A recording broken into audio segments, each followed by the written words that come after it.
This is IMAX. Save our planet, not your glasses. Please return your glasses after the show. Crazy. That's weird.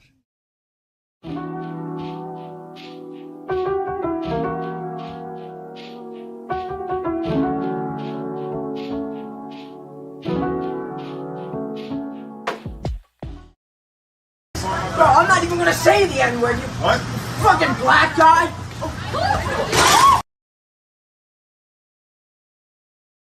The very minds of the people we are trying to save. But until we do, these people are still a part of that system, and that makes them our enemy. You have to understand, most of these people are not ready to be unplugged. And many of them are so inert, so hopelessly dependent on the system, that they will fight to protect it.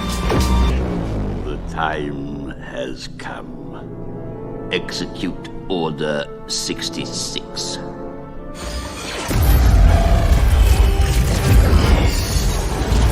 This was old New York.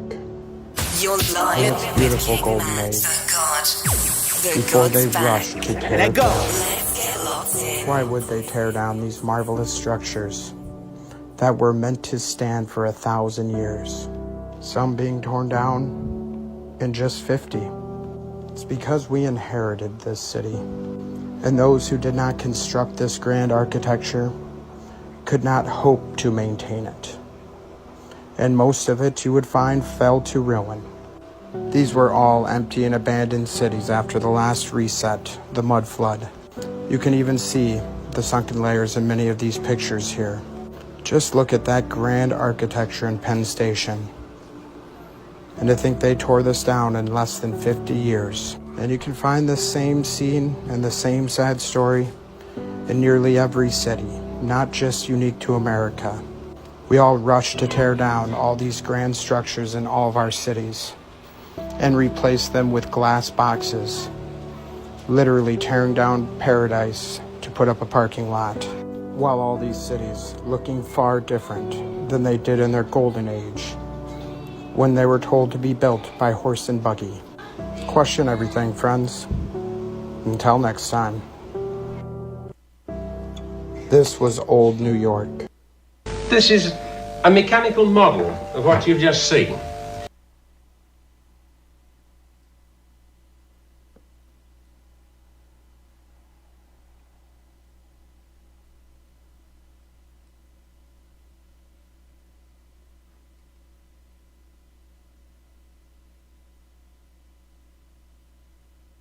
In the 1800s.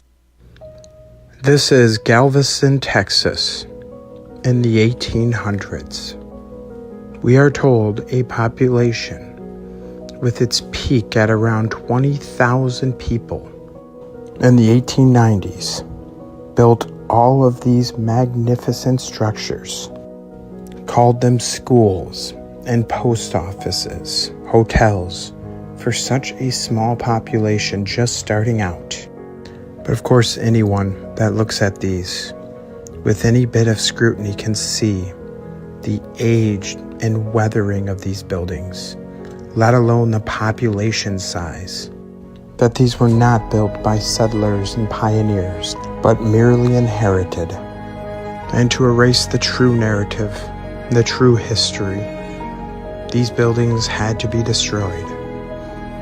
Much like all the great fires in the country occurring the same time, this one, a great hurricane of 1900, demolished all of these magnificent stone buildings.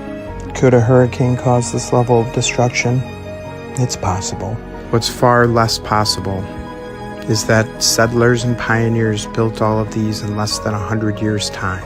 Much like these great fires, this hurricane made sure we had very little to question. But never stop questioning everything, friends. Until next time. Them human beings, they told you a story in the Bible. If you want to follow.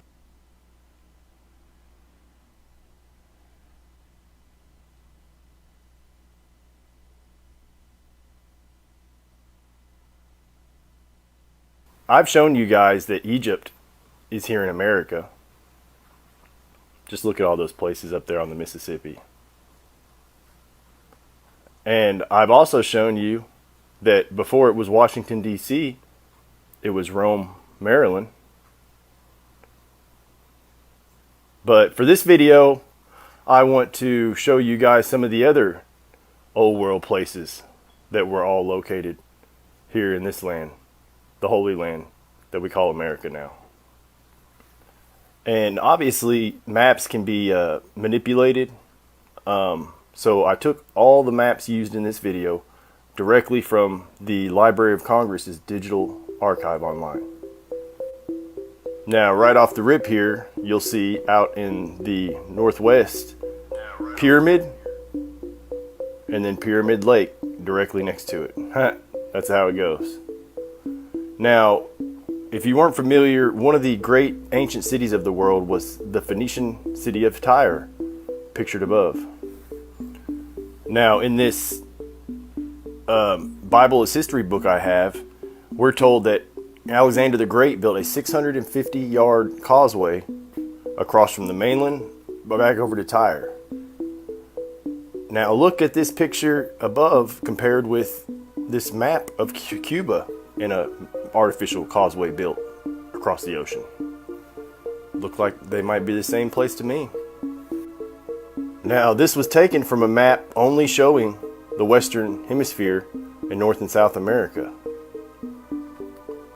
Now, if you'll notice here, ancient Carthage is pictured over here in the Western Hemisphere, right here on the northern coast of South America. And the image fits perfect over current Cartagena. Now, I don't know what you were taught in school, but I was always told that Carthage was in the center of North Africa, directly south of Rome, Italy. Now, when you think of the story of Carthage marching with an army with elephants from South America to Washington, D.C., instead of North Africa to Italy, it's a much more impressive story and believable. And check out when I overlaid the map of Hannibal's attack on Rome with Washington, D.C. here. And there are so many of these on the Library of Congress. Now let's look at one of my absolute favorite maps of ancient North America from the year 1600. Library of Congress Digital Archive. We have Sinai Mexicanos labeled where the Gulf of Mexico is today. Now, if you don't know the story, Mount Sinai and the Sinai Peninsula is where the Israelite slaves fled from Egypt into the wilderness with Moses. And this is the place where Moses actually received the Ten Commandments. Now moving on west here, you'll notice Casa. This is extremely similar to the book of Colossians, where Paul was writing a letter to the church of the Colossians. Said to be over in modern day Turkey, but pictured here down by Alabama. Now looking just east of Casa, we see AIX, I. In the ancient Old Testament account, Ai was famous for being conquered by Joshua during his conquest of Canaan. Now it's about to get good. Looking further westward, you'll notice Cana there, reminiscent of ancient Canaan, said to be over in modern day Lebanon area, Israel. Then below that, south, you'll see Galat. Now, if you weren't familiar, Paul in the New Testament wrote one of the books to the Galatians, which was said to be over in Greece, but clearly pictured here in southeast United States, or southwest United States, or northern Mexico. Now, looking either further west, you'll notice Cush here. Cush, said to be in Africa, was where the descendants of Ham settled after the flood when they got off the ark with Noah. Just west of that, you'll notice Mar Vermelho there, separating California as an island from the mainland. Mar Vermelho translates to the Red Sea. The Red Sea was the body of water parted by Moses during the escape from Egypt by the Israelites. Now, these maps are really strange because it's incorporating the old world and the new world, but here you'll see Cibola, which, according to ancient Native American myth where there were 7 golden cities of Cibola with immeasurable wealth and quantities of gold. Now notice here in the Salt Lake City area, we have Septim City, or the City of God, or 7. Queen of Sheba, anyone? America, as a whole, used to be called Septentrionalis, or the country of 7, also meaning the country of North, or the country of God. See here. Now starting here at the northern portion of this map and moving south, we'll see a number of native villages and fortresses that have been destroyed by the French. Here at the bottom, it says Saint Ring. Now, if you've seen my other post, you'll know that this was a charter from the Egyptians to the French to control the land and chattel or people in that area of the Mississippi River or the ancient Nile River here in Mizar. Let's look at another map here. Notice Mare Vermelho there separating California, and also Dionysus, St. Paul, St. Matthew, St. Mark, many biblical names listed. I wanted to point out the Nassonis listed. This biblical story of Samson tells us that he was a Nazarite, mapped here in North America.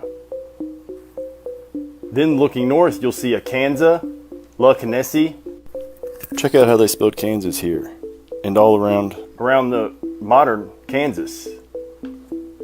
Once again, we have been taught that Canaan was over in the Middle East. And here's more places seemingly named after Canaan. Now let's look back over to the Salt Lake City area here. Now if you'll see here, it was called Taos or Geronimo, which stood for Hieronymus, which meant sacred city, and sometimes called Saint Juan or Saint John. Now Jerome, also mapped, means the same thing, sacred city. Now this makes the story of the Yale Skull and Bones chapter holding the skull of Geronimo or Saint John, probably John the Baptist, much more disturbing and makes me a little bit angry. Now moving south, you'll see Coachella, which were Aztec or Egyptians, all the way up here in North America. Then you'll notice Jubilees. Now, if you weren't familiar, Jubilees, it was a big deal for the Hebrews. Slaves were freed and all debts were broken. All land was given back. So strange that it's mapped over here by Salt Lake City. Now, here we're told about the Essenes, which was an old world Jewish sect said to be in the Middle East. Now, if you'll notice here, St. Paul or Minneapolis. All right. We are here. You are now rocking live with King MattTheGod. Whoop, whoop. I don't know what the hand signals is doing right now. Remember Ricky Bobby? He was like, I don't know what to do with my hands. I don't know what to do with my fucking hands. All right, we back though. We back with another Tartaria video. I mean, I don't get many views, but when I do get views, I pay attention. Seems like society is slowly starting to wake up, but I've been noticing in the comments section, I don't know if it's because Trump won, and it's just like the white racists are getting kind of like emboldened again. It's starting to sound like deja vu. Trump won the first fucking election, and then I don't know if like white people get a little like pump their chest out like so right now. It seems like, which is crazy because all races seem united under Republican right now, and we fucking doing this shit, man. We putting the weirdos back in the weirdo box, like we taking the trash out, draining the swamp. But all right, but it just seems like in the comment section, I want to almost tell like black people, indigenous people, any people of a melanish, dark melanin, right? It's almost like I want to say, yeah, all right, man. Stop posting this shit because these fucking clowns gonna keep popping up in the comments, like, and they don't even seem like they, like, let's keep it real. You cannot even be looking down for anything and you'll fall down the rabbit hole in today's times. And if you ain't been hearing and seeing the posts and seeing some research and seeing videos of people breaking down what's going on, what probably happened, how they rewrote history, all this weird shit, and it's all coming to a head under the fucking title of Tartaria. Like, it's like, I don't, like, as a black person myself, I don't want to always be like, oh yeah, we're the first ones there, or we the ones did it first, and y'all learned from us. Like, I can care fucking less. But reality and truth is truth. If history was changed and shit was wiped out, like, come on, like I get it. Each race has their own egotism and cultural and racial pride, where they like, yeah, we was here first and blah blah blah blah blah. Reality is, if we don't find out who the fuck did this shit, who the families and bloodlines of this shit, the people that's still pulling the strings, it's gonna happen over and over again. And if white people, if you don't give a fuck, you just like, fuck you, you know, they be in the comments and talking about some posts and shit like, we was kangs, mocking how black people always say we was kings and stuff. Like, if you want to just keep joking around and playing around, cool, it ain't no problem. Like, it really don't bother us when y'all hop in the comments.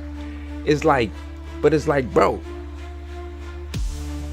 the fucking universe and karma gonna have its way. Like, you can't stop it.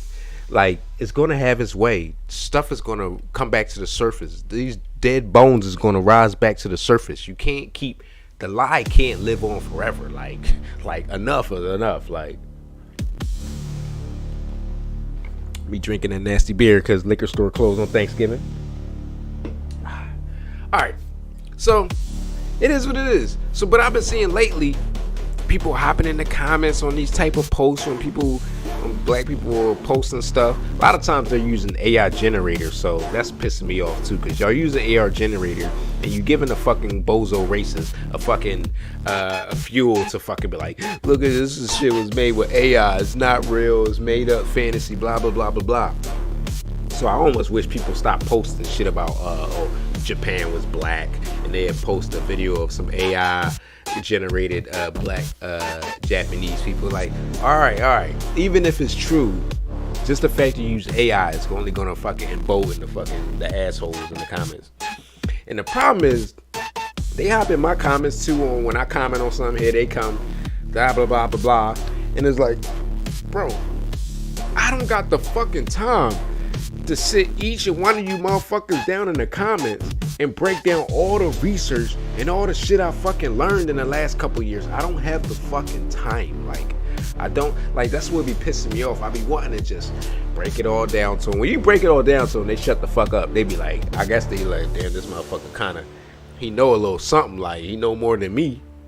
But like, bro, so I just be at the end of the day, I just be like, I say my little bit and I just be like, all right, like, they just gonna keep talking shit and hurling insults. They not ever gonna look for the research. It's never about what really happened. It's about what fucking they wanted to be. Like, I mean, if they wanted to be that they was like, that we were just some motherfuckers, just some Negroes living in fucking primitive spears and shit, and we wasn't shit, and we ain't build shit, and we just, yeah, it's just primitive, less than human. Fine then. But reality fucking shows itself. Like, I like, some people be like, used to be asking me sometimes, like, damn man, why do they act like they hate us sometimes? Like, and I don't want this to be like a racial divide video, but I be telling people when they ask me certain type questions, I be like, bro, I don't get offended for the racists no more, because I know they fucking worship us. I know they worship us. like I know. like they fucking worship us, like, bro. Like, let's just keep it 100. Like, and it is what it is. Like, we admire them and they admire us. It goes both ways. Like, look at the sports and the NBA. Like, let's just keep it real. Like, sports, the NBA, the slang, the hip hop, the rap, everything, a culture most of the world looks to, which is interesting, the black American culture, not the black African, not the black Indian, not the black European, not the black Haitian. Well, we kind of, that's a long story. I think we migrated up to the East Coast, so I think most of us are for the pretty much Caribbean and Haitian slight descent. We was all up and down the East Coast for the most part. But let's get back into it. All right. So this video, I was like, let me just, I see a interest in Tartaria really a lot. And I know for most part, most races believe that something happened in real recent, a reset. But when you start diving deep into, yeah, the reset was us, motherfucker. Y'all resetted us, you bitch ass motherfucker. Like, you resetted us, motherfucker. like we've been fucking saying, like, something's fishy here. Or something like just a reset, a quick reset, and niggas is in change. Like, hold up, man. That's why I say, like, I don't believe for the most part we came from Africa, and if we did, not recent. And I just believe we prisoners of war here, which is fine because I feel like the America united as far as all races from what I see. Like I keep saying, like, all the races to me, they fucking love each other. But it's, you get the pocket few that just want to hop in the comments, talking about shit they don't know. They talking from their ego, because their ego emboldens them. It makes them, like I said, we live in like a quantum, like we manifest without thinking in our mind. So if a lot of people, even if it's a fake history, it's a lie. If everyone believes a lie, that's the reality. We create the reality we think. So I believe if you've been taught all your life that you was the supreme race and the darker races were just a piece of shit and they were just supposed to be subject to you or enslaving to you, you have more confidence. You go have more confidence when you go for the job because you feel like you already in charge because you operating on a lie. But the problem is the universe is not going to let a lie go forever. Like, the Akashic records and karma don't give a fuck how you feel, and it emboldens you and give you confidence because you running on a lie. Eventually, it's gonna strike y'all down. So my warning to you motherfuckers of non-black race, step out of the lie before the karma train hits you. Like, it's on some real shit. Like, that's like, I'm really concerned. Like, bro, like, I know how the universe works. And karma don't play. Karma spin the block. And you might could say, oh, I wasn't alive when that happened. I wasn't alive when people were hanging. Listen, if you thinking on that lie, feeling emboldened on that lie, it's going to come back around and get you too. But anyway, let's get back to it. So I wanted to do this video, Tartaria 2, and I kind of wanted to let the white people that are awoken fucking niggas in the comments be like, nigga, you don't know what you talking about, motherfucker.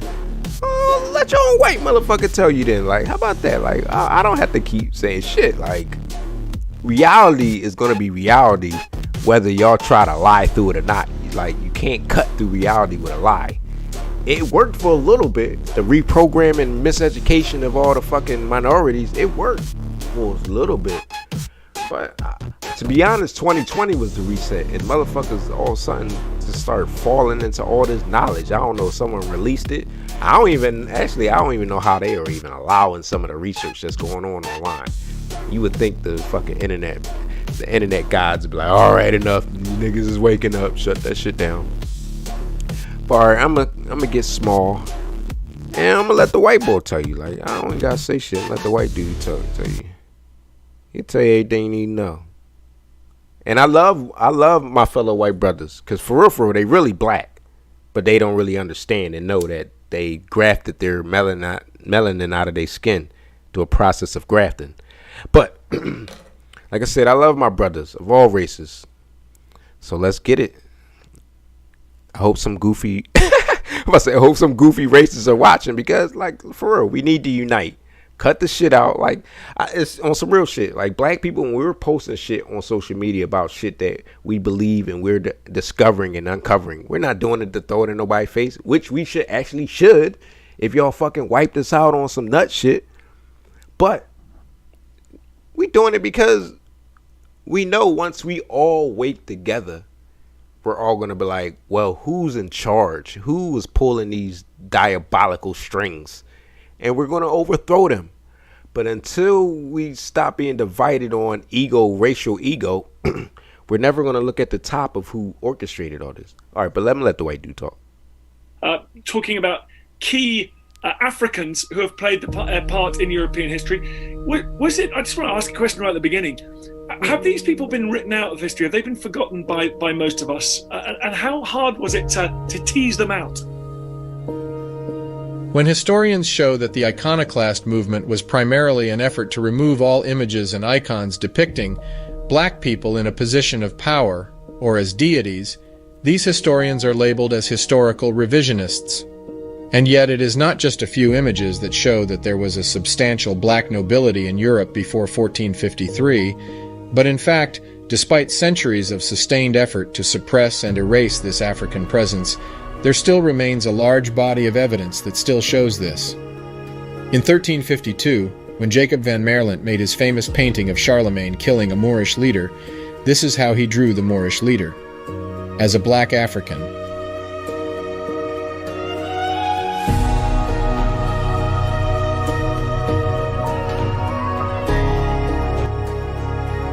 The pillars of history sing the wisdom that will build our tomorrow. Historical revisionists, in fact, are those who have closed their eyes to the abundance of evidence showing that black people, in a second wave of civilizing influence, revived Europe and gave it the foundation for its renaissance.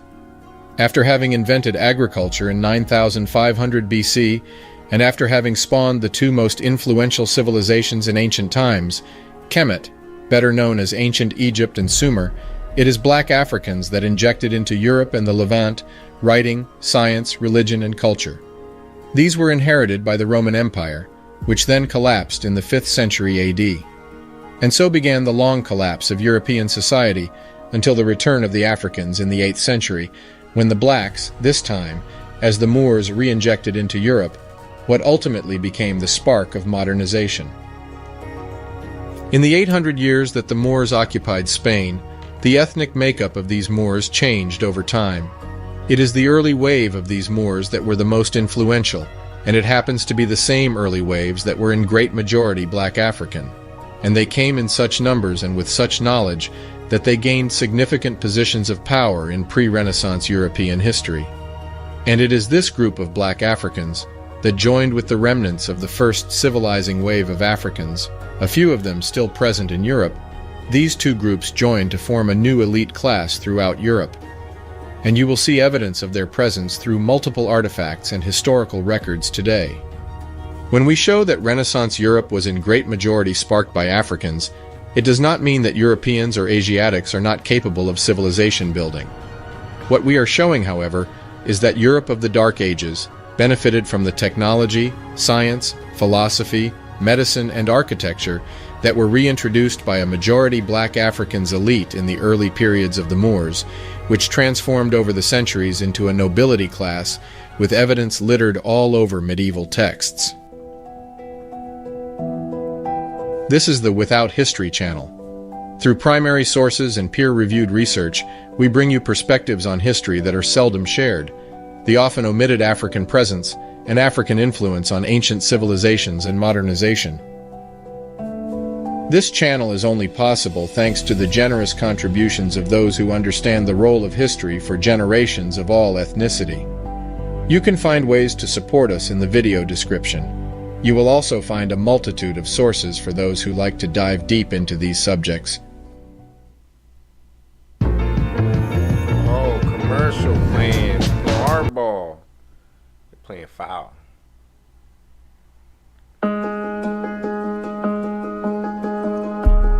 In the book Memoirs of the Secret Service of John Mackey, he provides meticulous descriptions of many of the influential figures of his time. Of these, one of most interesting description is that of Mr. Methuen, ambassador to the King of Portugal. He is said to be a man of intrigue, but very muddy in his complexion. In his complexion and manners much of a Spaniard, a tall black man, 50 years old. Here the author gives us the general description of the man living in Spain, the one we call the Moors.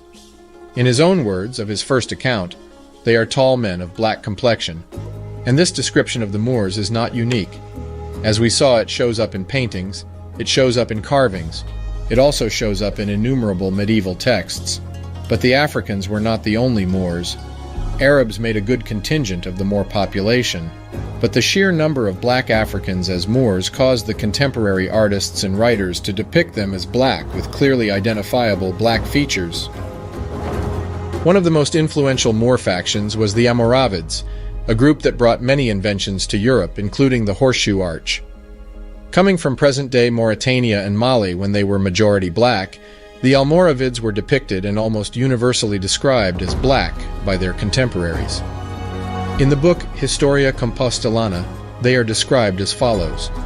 Quote, after almost 3 years, the Almoravids, Moabite, whom the heat of the sun makes them similar to the Ethiopians, invaded the fortresses and dependent towns of Toledo and attacked with more force than usual.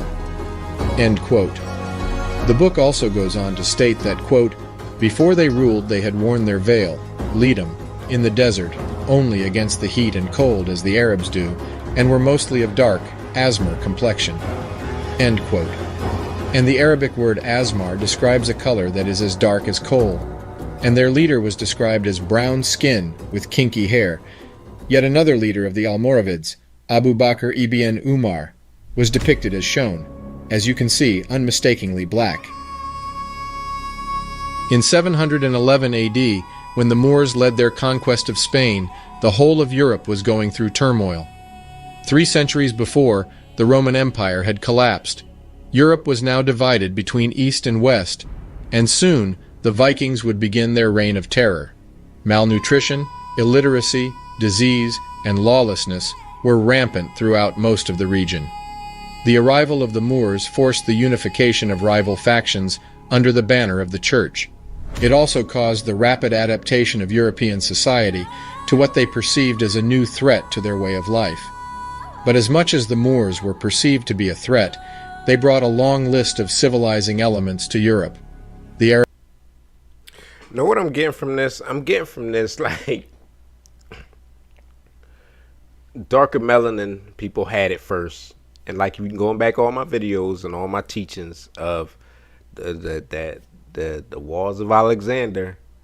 Maybe, like, I feel like in the story we pushed a certain class, racial, albinoid, pale skin, eugenics grafting type of people. They wanted to graft themselves lighter. We pushed them off back up in the Caucasus, blocked them in there. They escaped back into Europe. It was kind of cool, I guess, for a while, like, and then each period, more Moors from Africa kept coming into China, like, all right, like, it's getting out of control, like, disease and famine and war. And then every time they try to push back, it just was like a pushback. Know what I'm saying? Like, motherfuckers on the other side wasn't doing right. Moors had to come to the rescue again. And that's why I was saying, I feel like y'all didn't kick the Moors, y'all halfway kicked the Moors out, and they still keep coming back to help y'all. Like what the fuck? Like, which is cool, humanitarian work and stuff, but like, all right, you know what I mean? Arabic numerals, algebra and trigonometry, medicine, agriculture, techniques, architecture and music, waterworks, navigation, papermaking. These are just a few of the elements that Europe inherited from the invaders that had come from the shores of northern Africa. Among these items, one can find the classic Greek text. These have been translated to Arabic by researchers from the Islamic Empire. Yes, the Greek text we have today are in fact texts that were given back to Europe by the Africans. Once they arrived in Europe, these blacks started showing up in increasing frequency as royals and nobles all over Europe. And to some Europeans, they had an all too familiar look, that of their deity.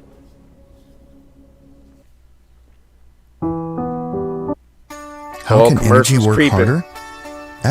He's like, oh, you plagiarizing video ass motherfucker? We got you.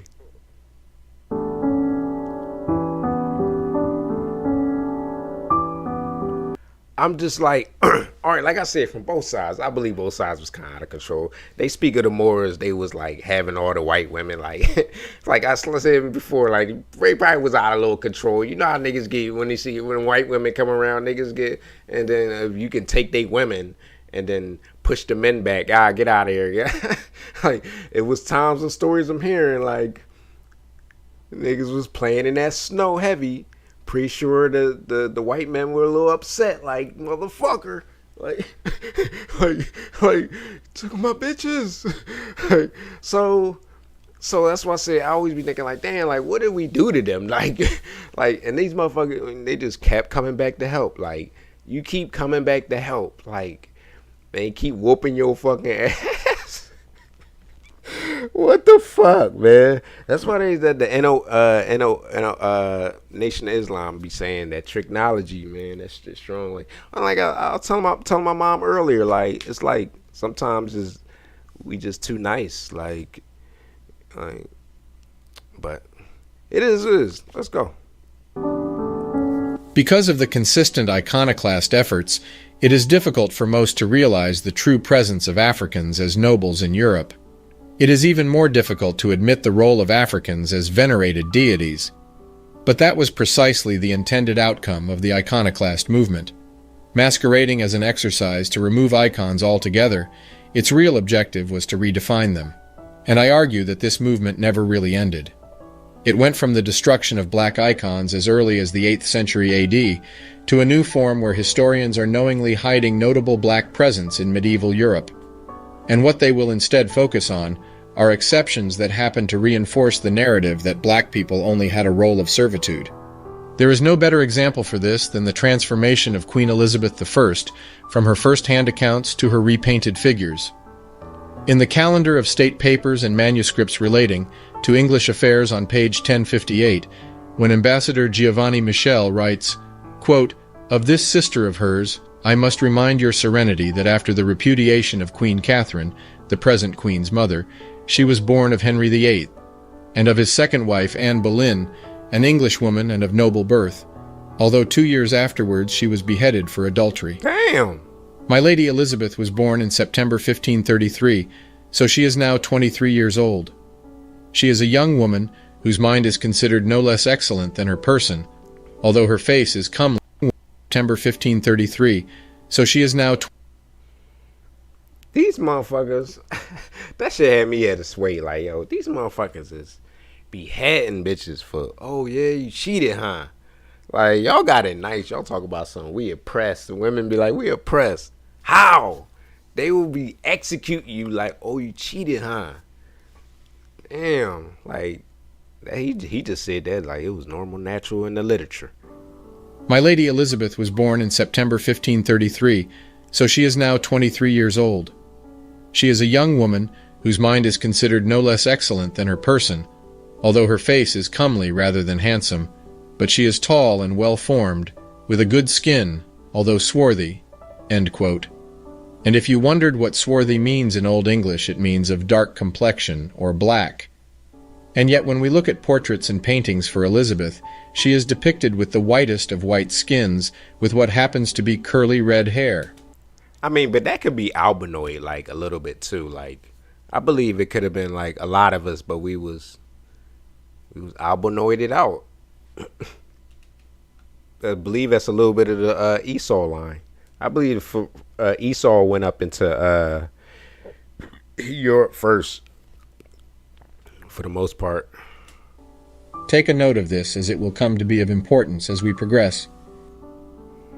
In yet another account of Elizabeth in the book English and Scottish History, she is described by Sir James Melvin as follows, quote, "Her hair was more reddish than yellow, curled in appearance naturally. She desired to know of me what color of hair was..." Like, that's like Ice Spice right now. Real shit. What would you categorize Ice Spice right now? Like, black or white? Obviously, she has a lot of white or a lot of pale DNA in her from pale races. It's just like, and she kept her. Is her hair really red, or is she dyeing her hair though? I don't want to say she's not even real redhead, but that's like Ice Spice though. Right reputed now. Best, and whether my queen's hair or hers were best, and which of them two was the fairest. End quote. Well, it is not uncommon at all for black women to be born with curly red hair, as you can see in these many examples. Swarthy, of dark complexion with curly red hair, and again swarthy dark complexion with curly red hair. And if you are still doubting that iconoclasm erased as many images of black nobility as they could find... Is it colorism if I say that they look beautiful? I hate that, like, sometimes we kind of lust or thirst after the lighter tone. sometimes. Like, here is yet another example.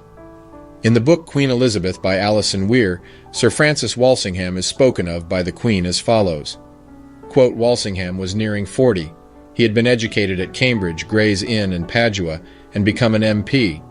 Later, he had come under the patronage of Cecil, who had offered him a post at court and later placed him in charge of his secret agents. Because of his swarthy complexion and black clothes, Elizabeth nicknamed Walsingham her Moor. End quote. As we have just seen, Sir... Remember, Mia Moore? Is that like Spanish? Like a more Spanish, when they say Mia Moore? Or is that Italian? Francis Walsingham was a Moor and was swarthy of complexion, but if you search for his images, this is what you get. Someone who is the farthest away from swarthy. They ain't shit. We painted it. It wasn't just England. The Black Moors were everywhere in Europe, and they showed up in very surprising areas. You already know Russia. I think people be like, "Oh, Putin, he released all that art and some of that artifacts of black disciples and prophets and stuff." But I still don't trust that. I feel like he only did that to kind of cause divide. Like, it's almost like we got to get the black people off your side. Like, whoever, because you know they be in Europe over, white people be beefing with each other over there in Europe. So I feel like, but it might have been in a good way intent. Like, yeah, just randomly here, look, black people, look, they was high. This is really what's going on. Like, you helping us or you against us, Putin? Like, or you might have just been doing that just to like throw a monkey wrench. Like, it reminds me of the same way when Hitler had said some shit like that. Like, the queen has God's jewels or some shit reference term like that. I gotta look up how he said it. Like the queens have God's jewels, meaning they have the black people slaves. They the real Jews or some shit references like that. I'll look it up next time.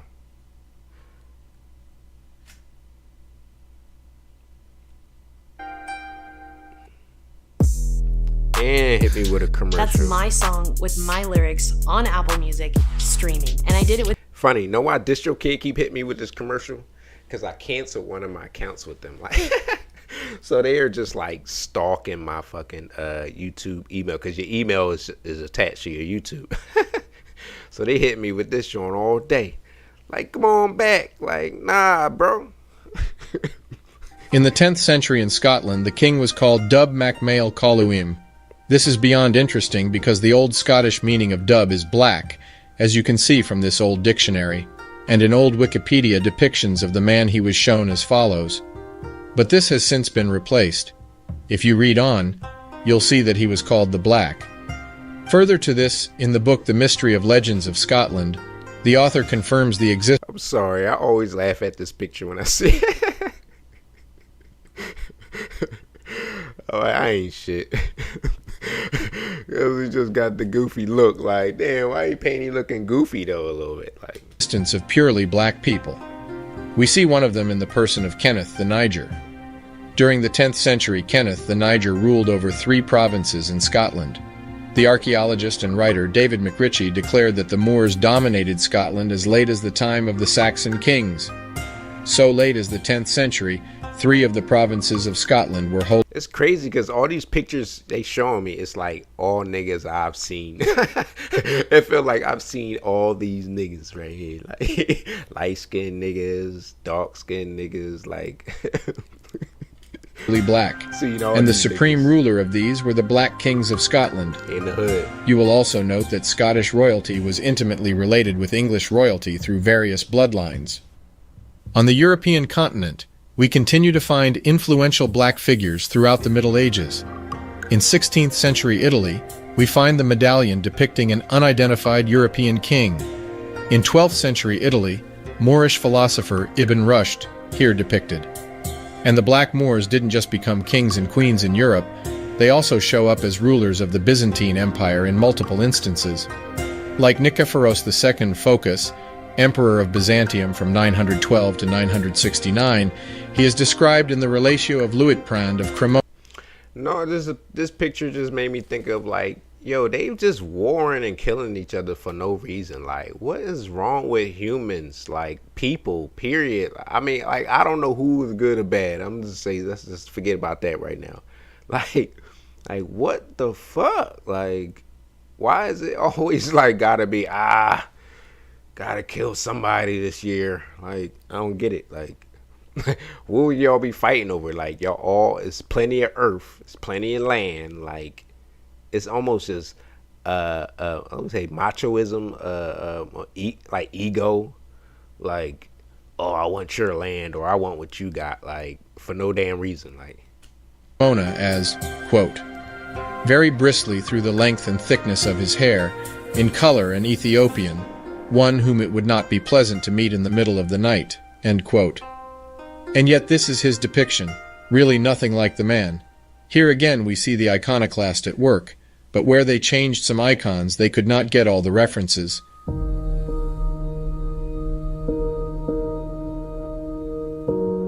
John II Komnenos, viewed by many as one of the greatest emperors of Byzantium who ruled from 1118 to 1143, described as, quote, a man of medium height, with black hair and black skin, and for this reason he is still called the Moor, end quote. The reference can be found in William of Tyre Chronicon 1523. As you can see again, his post-iconoclast depictions look nothing like the written first-hand accounts. So too goes the description of his son, who followed him on the throne, Manuel Wer Komnenos, Emperor of Byzantium.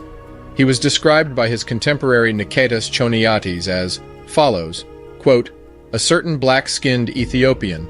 They acclaimed him emperor of the Romans and led him about in procession with splendid crown on his head, end quote. But unlike his father, his image, although hard to find, depicts him as shown. And the list goes on. Leszek II, the Black of Poland, 13th century. Zawisza the Black, the most famous Polish knight. Augustus, the strong king of Poland. The famous Queen Charlotte, with her Moorish Portuguese antecedents. Queen Philippa of Hainaut, who was born in 1310 in Valenciennes in France, who had black Moorish ancestry. She married Edward of York. Alexandre Dumas, the famous author of The Three Musketeers. George Bridgetower, the music composer who rivaled with Beethoven. Jacobus Capitine, the famous theologian. And countless knights, judges, dukes, duchesses, viscounts, and various other noble titles. So much so that Europeans started incorporating elements of the black phenotype into their cultural rituals. Oh, I knew it commercial. I knew it. I felt it. I was like, nah.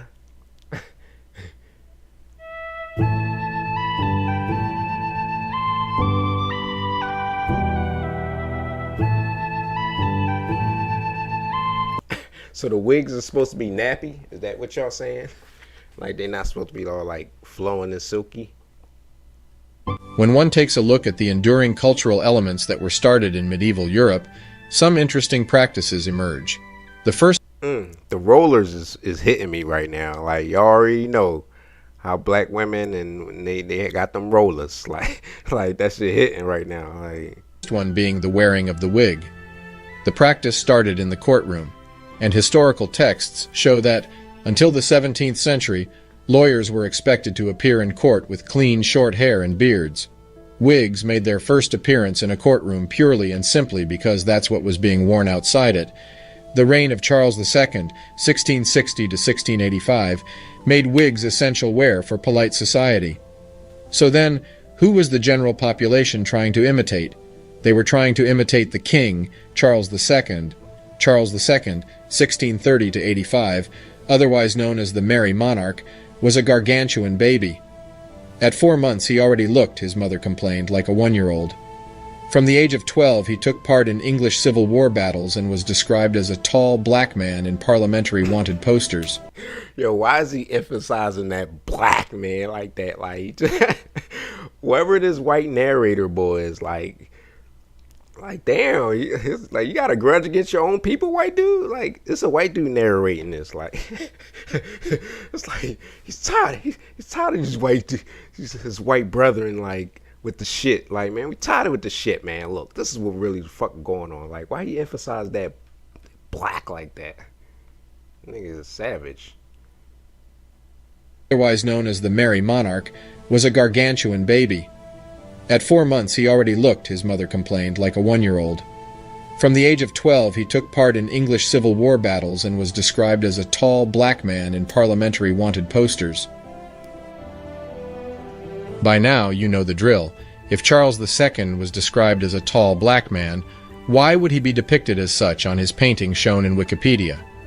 Nevertheless, the imitation of his natural hair and that of traditional black nobility started to influence the very aspects of European culture.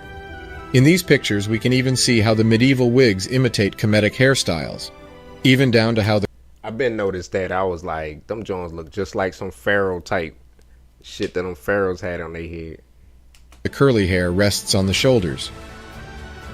So here it is important to ask, if these wigs were not made to mimic or copy African hairstyle, whose hair were they imitating?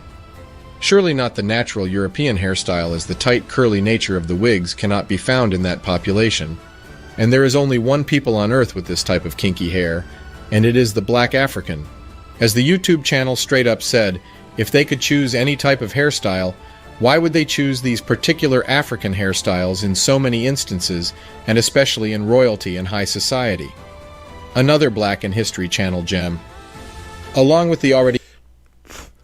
all these tones and hair, I don't know if this might not be 9 ether hair. It might be, they might have grafted it down to the 8 ether, because like obviously you're mixed with something, most likely some strain of Neanderthal or Nephilim.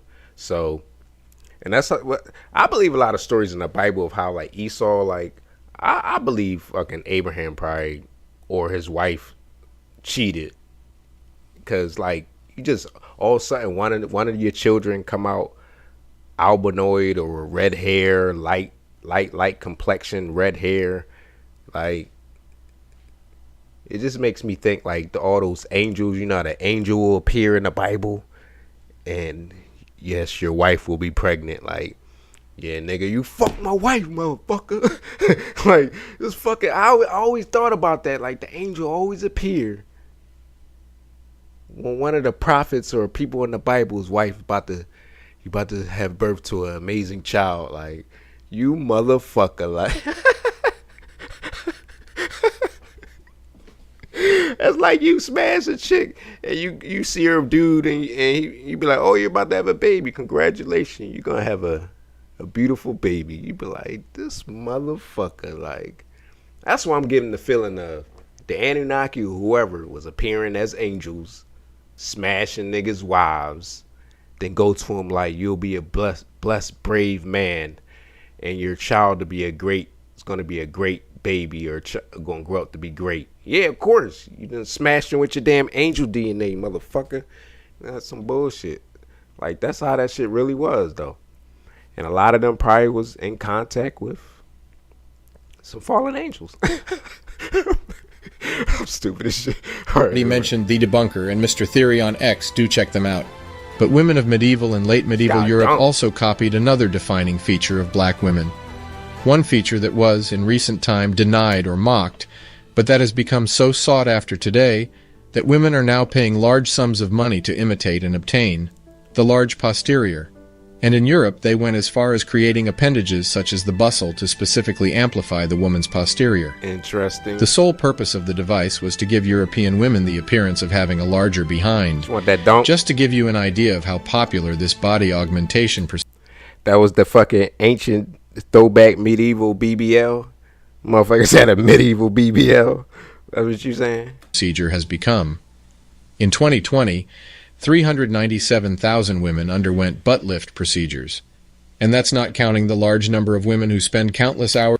That's interesting, because we always used to watch them old movies and I never really put it together like, oh, they trying to make it look big booty. Till now I'm in the grown mind that I am now. Like, yeah, she just trying to make it look like she got a fat butt. Like, I thought it was, we always felt like it was more just European fashion. Like, nah. Becky was trying to keep up. Is that what you trying to say? Hours in the gym to gain more mass in that specific area. I strongly suspect that lipstick was also invented for the same reasons. That is, to imitate the black woman's natural luscious lips. This is something I will look into later. Why are you saying it like that? woman's lipstick was also invented for the same reasons. That is, to imitate the black woman's natural luscious lips. This is something I will look into. Buddy a swirler. You can't tell me no different. If this is a white narrator, this motherfucker a swirler. Like, he was reminiscing when he said, like, the luscious lips. Like, damn, buddy. This nigga thirsty. Later. This doesn't mean that black women are more beautiful than their counterparts, or vice versa. It just shows that black women in positions of power influenced medieval European society to a point where their features were associated with beauty and power, and were thus imitated. In the same way that the reverse is now becoming true for many black women who have for some time tried to imitate the hairstyle of white women. I strongly suspect that lipstick was also invented for the same reason. He was spitting just right there.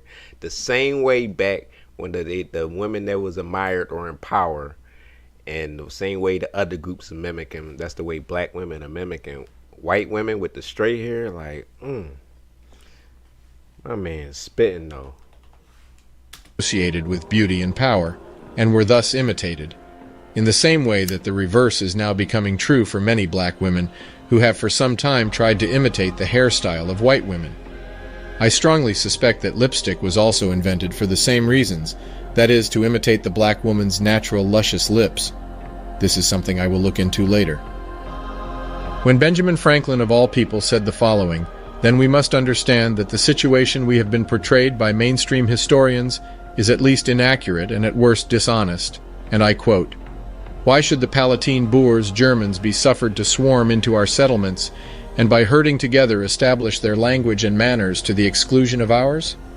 Why should Pennsylvania, founded by the English, become a colony of aliens, who will shortly be so numerous as to Germanize us instead of our Anglifying them, and will never adopt our language or customs any more than they can acquire our complexion?" Which leads me to add one remark, that the number of purely white people in the world is proportionally very small.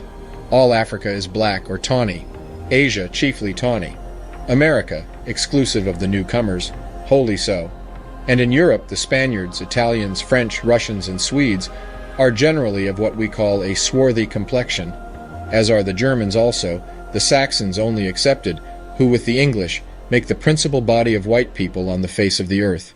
End quote.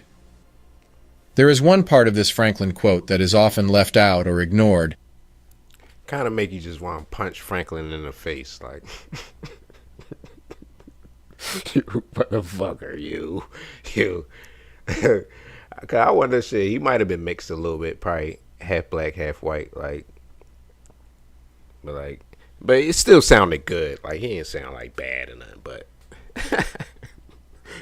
just by him revealing history, like, I just punch you in the face just because, like, you knew. And that can only be found in select books. It is that when Benjamin Franklin wrote this essay in 1751, the black German king George II is sitting on the throne of England. But for now, one must be thinking, if there were so many black people in Europe, where did they all go? And this next section gives us a good clue of what happened. All right, let's see if I can guess it. To America. Niggas was on the run, and they ran to America. And then that's why they came here to get him. Came here after him, like, you can't get away. So, let's see what he say. We got it last week. I think I know what it is. Christmas time. Merry Christmas, everybody. Happy Thanksgiving, too. Hope y'all ate. Happy Thanksgiving.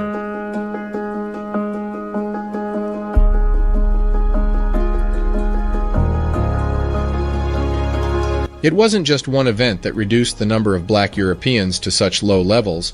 It was the compounding effect of multiple trends: the Reconquista, the Inquisition, the forced exodus, and the fleeing of the Jacobites. After the invasion of the Iberian Peninsula by the predominantly black Moors, Europe rebelled against Islam, the new religion brought in by the Africans and the Arabs, the Reconquista.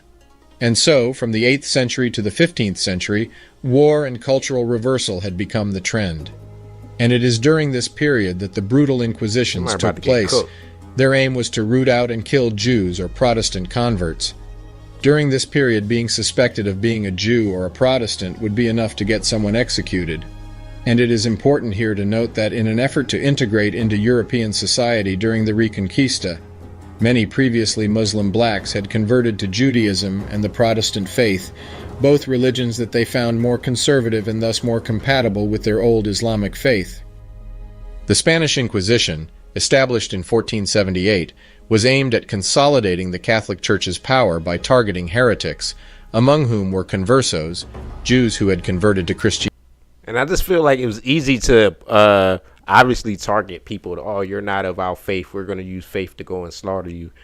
They can easily target you because you darker skin. Like, it's just like, oh, you're darker skin. You'd be like, no, I'll convert it. No, they'd be like, no, you didn't convert. You ain't convert. You'd be like, I converted.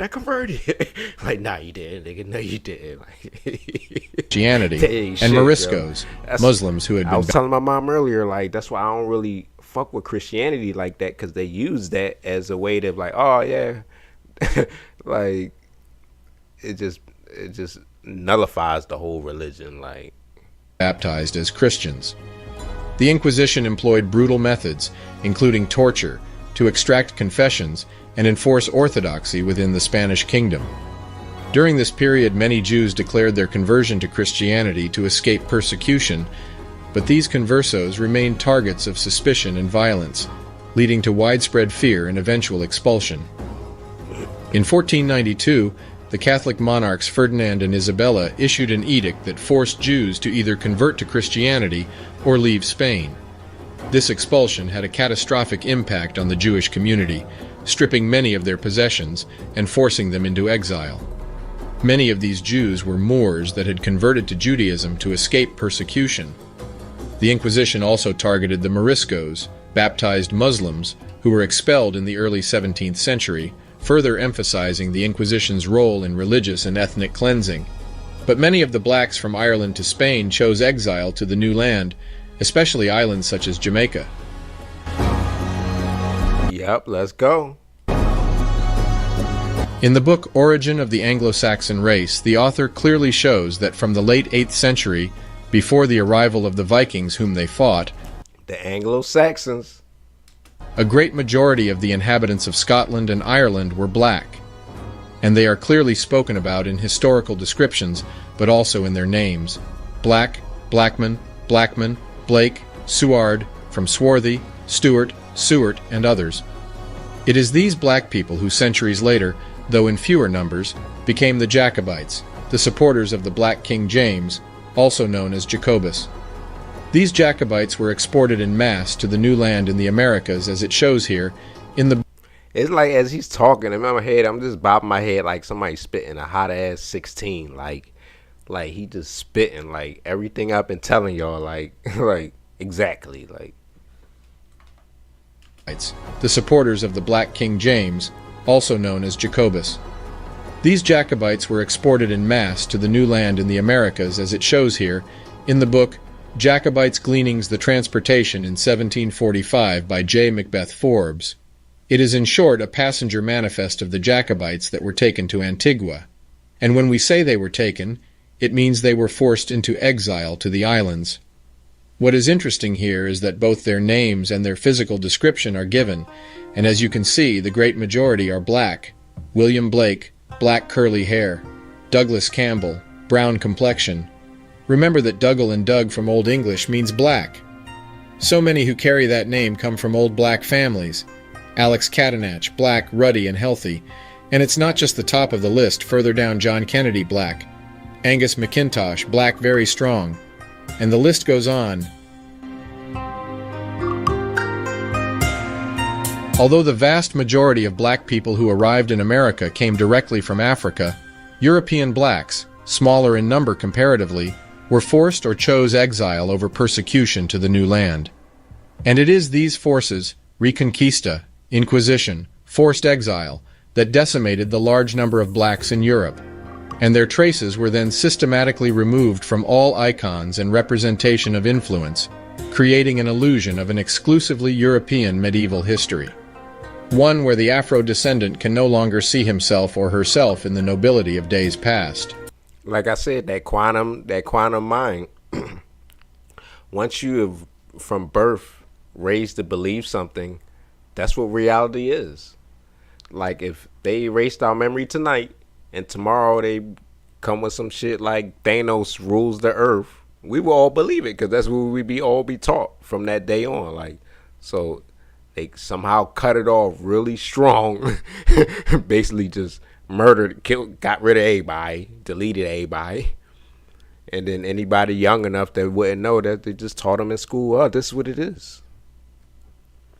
And once you're in that quantum mind and you don't know that, you really don't have the power and the mindset to really go forth how you destined to go.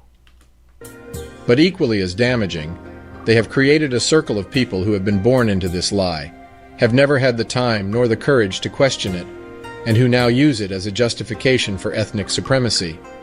And yet, as history shows us, nothing could be further from the truth, and that once again, as they did in 9500 BC when the black Natufians shared the secret of agriculture with all, as they did in from 3000 BC to 500 BC when they taught the Greeks everything they know, the Africans, this time wearing turbans, gave to the struggling Europeans the seeds of civilization once more. And for this, as we shall see in this next section, they were once more venerated as deities. Oh, Mercy. I really love using weight. Mercy's vicious on this show.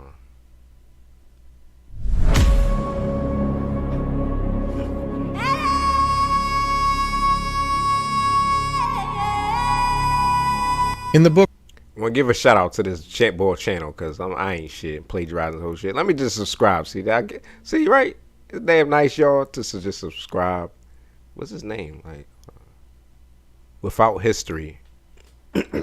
Check his shit out. I'm about to check his other videos out later. Book Russian Icons by Father Vladimir Ivanov, recently rediscovered, we find the most interesting collection of Christian icons.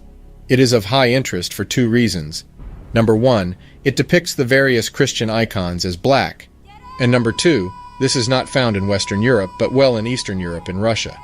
This means that black people were venerated as deities from Spain to France, Italy, Germany, and all the way to Russia. In some, all over Europe. There are at least 500 black Madonnas in Europe, not counting the ones hidden in the Vatican, 128 in France alone, and you need to remember that these icons survived multiple waves of iconoclasm. This means that in the past, they would have been ubiquitous throughout Europe, before the great artists like Michelangelo and Leonardo were commissioned to start painting the classic Europeanized face of Jesus that we know today. About to say, we don't want that Jesus. That motherfucker looked at untrustworthy. Michelangelo and Leonardo were Look at that nigga face. He looks untrustworthy. Hold up, we don't claim this nigga. Look like he got a chain on. Is that a chain or his collar? Oh, he got that bling. Like Future. So then, as always, if we ask the critical questions, if the mainstream historical narrative is true, and that black people have never achieved anything of note in history, why then were they depicted and venerated all over Europe? Even more intriguing, what were black people doing in so many depictions, descriptions, sculptures, and plays in Europe at all? For those who have been listening, it is simply because they were present in such numbers, and it yielded such influence that even the planned erasure and systematic destruction of the icon survived from Western Europe to Eastern Europe, from Germany to Italy. Before we leave you, here are a few more notable figures of black Africans in medieval Europe. Nah, not the way he's standing, though. This is a statue of Philip II of Spain. Philip was no ordinary man. His father was Charles V, Holy Roman Emperor. Got flute.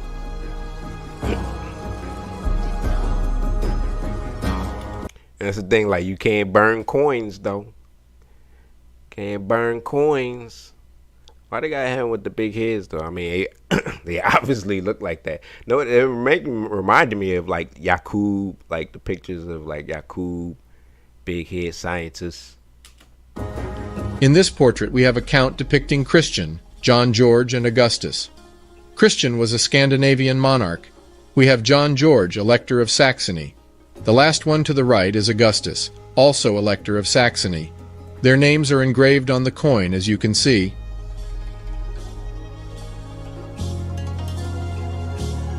A description of the western islands of Scotland containing full account of their situation. It says the inhabitants of this isle are generally well proportioned and their complexion is for most part black. And this is a crest, right? This is an example. I threw this in there. This is the coat of arms of Ivy William, 1485. The Ivy family. In the same book, a description of the western islands of Scotland.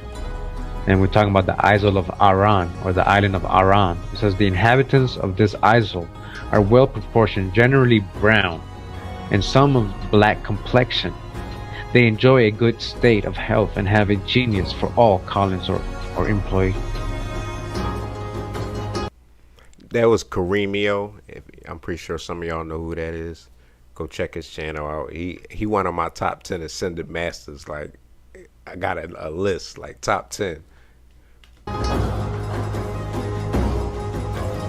we're going to get to some very important parts of the book. Alright, so we're going to begin with this person right here, which he's describing as, his name is Charles, known as the Duke of Somerset, Master of the Horse, of the ancient family of Seymour, who made so great a figure in the reign of Edward VI.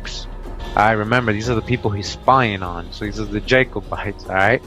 We're going to go ahead, alright, and get to this part of the book where it describes what he looks like. It says he is of middle stature, well-shaped and very black complexion, a lover of music and poetry, of good judgment, but I feel like you should put that shit on the echo, like, I'm about to sample that, like. Reason of great hesitation in his speech, once expression. He is about 42 years old.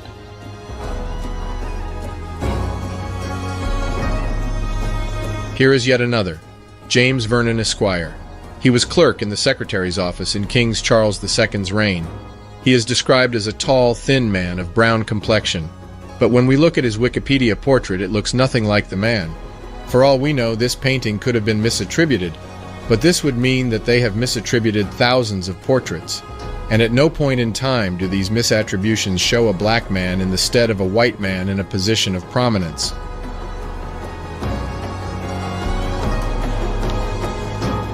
That's how it is in war. After war, you gotta erase all existence of the person, or they're gonna come back to haunt you. Like, I mean, I'm not saying we should be on some retaliation shit and nothing like that. But like I said, how can energy work harder? People need to Exelon wake up. And its family of energy delivery companies.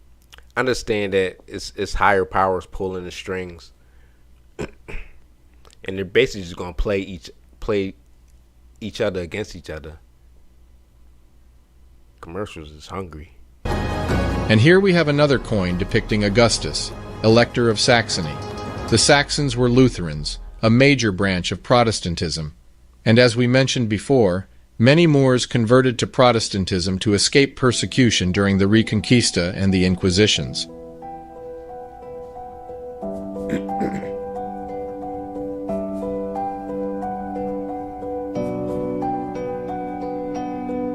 Alessandro de' Medici, also called the Moor due to his dark complexion, he was ruler of Florence from 1530 to his death in 1537.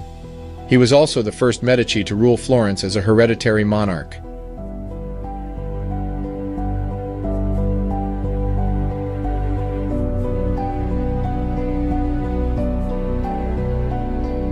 And here we have a fresco depicting a tournament of knights. Yo, he got Sharpie. yo, bro. Bull had his shit jacked. Like, whoever cut his shit jacked. But his shit, first I looked like like, nah, this can't be no like ancient shit. Like, my man's got the fade. No comments.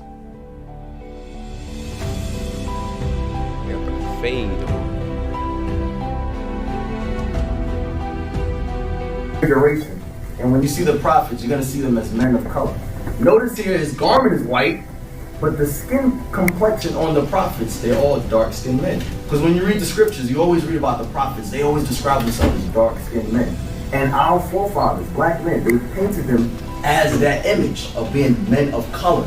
But what happened? Remember this. 1453, the Renaissance. 1452. We're going to go to Spain, a history and art. We're going to go to page 60. We're going to go to page 60. I want you guys to look at this. Now these women are what color? White. What color are their fingertips? Black.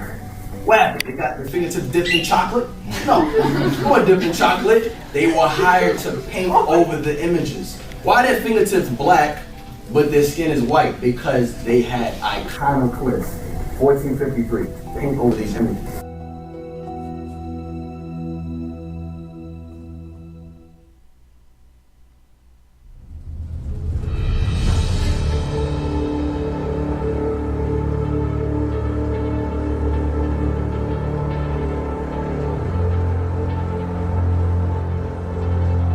No, it is not Afro-descendants that should be labeled as historical revisionists. If anything, Afro-descendants have had to summon an inordinate amount of courage and intellectual curiosity to search for evidence that has for too long been denied. Courage to face ridicule in the face of an abundance of images and icons that shout from the frames of history that those who would like to rule by fear have failed to erase their contribution to history. Historical That's why I said this live was for the motherfuckers in the comments. Like, it's for you. Like I'm just saying, like, just relax. Like, relax. We'll take you through this. Like, it doesn't have to be an anger thing, cause, like I said, all races, y'all put in work. I'm about to say some Diddy shit, like you did your thing, daddy. But now the skeletons are rising back to the fucking surface, and the truth is coming back out, and it's just reality. Like, I mean, I'm a truth seeker, and we just gotta put everybody's mind back in the right quantum field, if that makes sense. Revisionists are these figures of authority who have known these facts for decades, often centuries, but haven't come forth with them. And somehow they have maintained the appellation of, quote, historians, end quote. A true historian has a duty to the truth of the past, and for those who have forgotten, they are gatekeepers of the consciousness of the future. And in this, most have failed us. Gatekeepers of the consciousness of the future. Like, some real shit. And they instead rely on a Babel tower of lies and confusing narratives. And now that the knowledge of the African contribution to history, the missing centerpiece to the history of man, is being told correctly, it will do for both black and non-black generation what fake legislations, empty speeches, and the miseducation system was not able to do. Free our minds from fear, hatred, and inadequacy. Ooh, commercial was like, nah, they getting them gems. Stop that.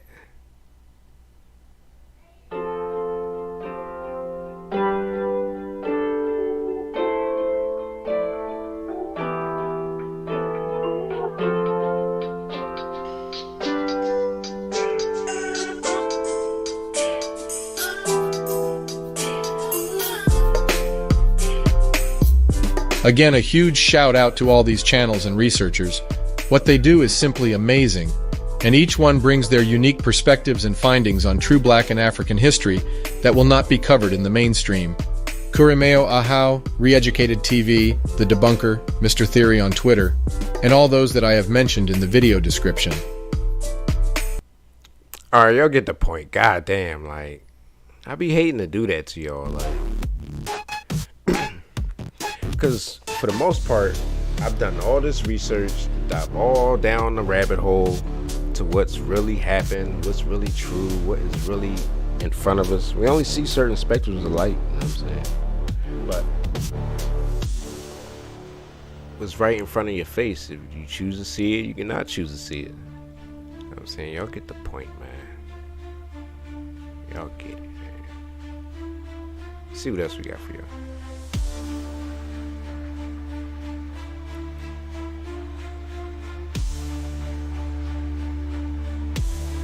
About to just play anything.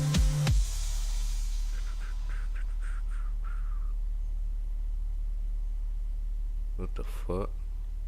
Say, play this, yeah. That was left out of the rewriting of our history. Many beings once shared this realm with us. The cynocephaly were one of those creatures. The definition of cynocephaly is literally dog-headed being, but there are documented accounts of them from many civilizations the world over. And not just like a Bigfoot myth. It wasn't just depictions of offhanded sightings. There were great details of their livings and even their occasional combat against us. And even one of the most famous saints of them all, Saint Christopher, was depicted many times as a dog-headed cynocephaly saint. Though the mainstream says the reason for this depiction was due to a misinterpretation. So essentially, an artist misinterpreted Saint Christopher, and ever since then, they depicted him as a dog-headed saint, because that's definitely how misinterpretations work.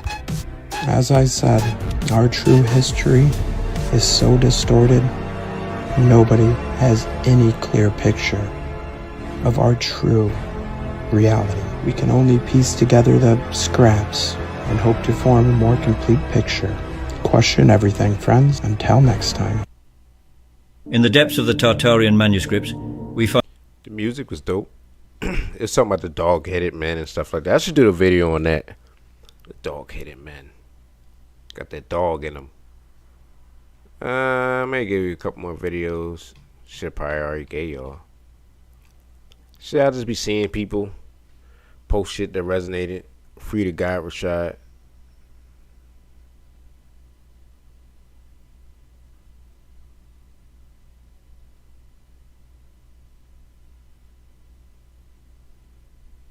They made the bad guys look bad when the bad guys were the good guys and the good guys were the bad guys. That's how Satan tricks you to root for him. He did the same thing with his religion. He tricked you into worshiping him. Religion is the worship of Satan, not God. God doesn't worship anything outside of himself. God doesn't worship anything outside of herself. All right? All right? God doesn't need nobody to serve him or her, because God is all knowing, all loving. Right? We don't need nobody to serve us. That ain't what we never did. Only one of our brothers did that, and his name was Yaqub. And they tried to hide him in religion and call him Satan. And then they hid him in Greek mythology and called him Zeus. Prometheus. He was a jealous God. He was jealous of all of us, although he had no reason to be. This mythological creature of Satan, get that shit out y'all mind. He looked just like me and you. Carbonated being. That's your brother. Yes, Satan is our brother. He's one of the gods, which is why in religion they taught you that he was one of the angels. Didn't they? They hid it and said he was one of the angels. Don't forget that Satan is a god. Don't ever forget. I don't know why I immediately just thought Anglo-Saxon. That's another deeper rabbit hole I'll take y'all one day. He was going way too hard on y'all. I knew it. I was like, damn, they ran. Rashad will run you off. You ain't strong. You ain't ready to be free. You skedaddle. When they first came, we had the land and they had the Bible. They sent the Christian missionaries over.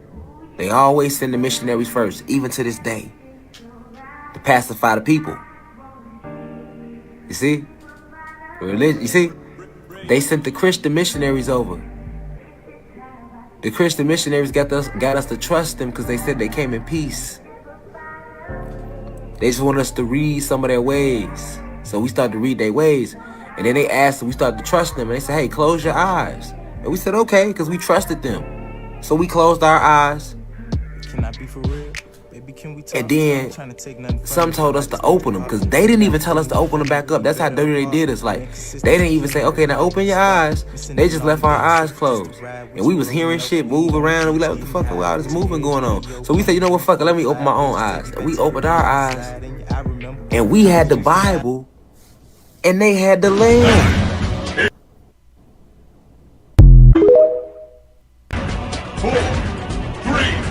When they first came, we had the land and they had the Bible. They sent the Christian missionaries over. They always send the missionary first, even to this day. Pacify the people. See? Religion, you see?